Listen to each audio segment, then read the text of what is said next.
I think we're going to get the Treasury Secretary pick fairly soon. The question is, are we going to get a Wall Street pick or are we going to get a populist pick?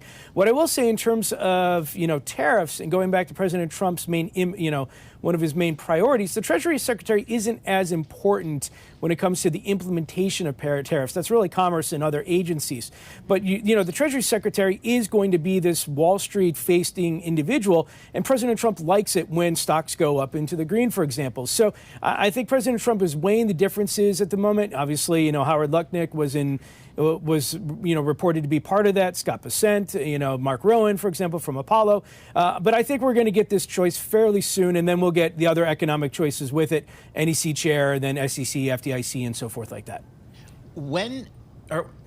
Is there a belief in D.C. that some of these more controversial selections that may be more populist, like a Matt Gaetz, for example, like a Tulsi Gabbard, that in fact Congress may push back on this, the Senate may push back on approving the nomination?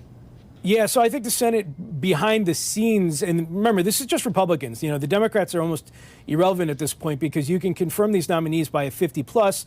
Republicans will have 53 in the Senate. We've heard behind the scenes, Bloomberg News has done some great reporting here, that the Senate, several Senator Republicans are pushing back specifically on Matt Gaetz. We've also heard that President Trump is pushing back and is essentially having a little standoff of sorts.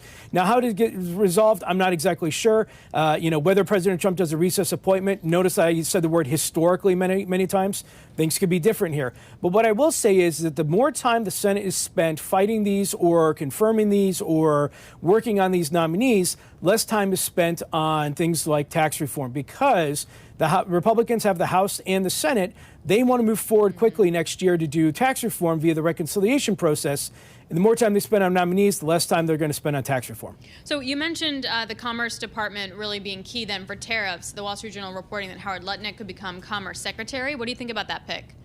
Yeah, so I think this is where the soap opera version of maybe the Trump 1.0 administration comes in, because I'm sure that Mr. Lunick is going to have more of a Wall Street-facing view of the idea here that tariffs may not be the best thing for the U.S. economy. That is in conjunction or in opposition to several of the other picks that President Trump has made. But I think this is somewhat indicative of what President Trump wants in his cabinet, his different voices. But at the end of the day, remember, this is President Trump's decision alone. He can order the Commerce Secretary or the Homeland Security Secretary or anybody to do something because they serve at the pleasure of the president. So I would say that, obviously the new, Howard Lunick coming in as Commerce Secretary can certainly advise the president and certainly give him, I think, what the Wall Street view is.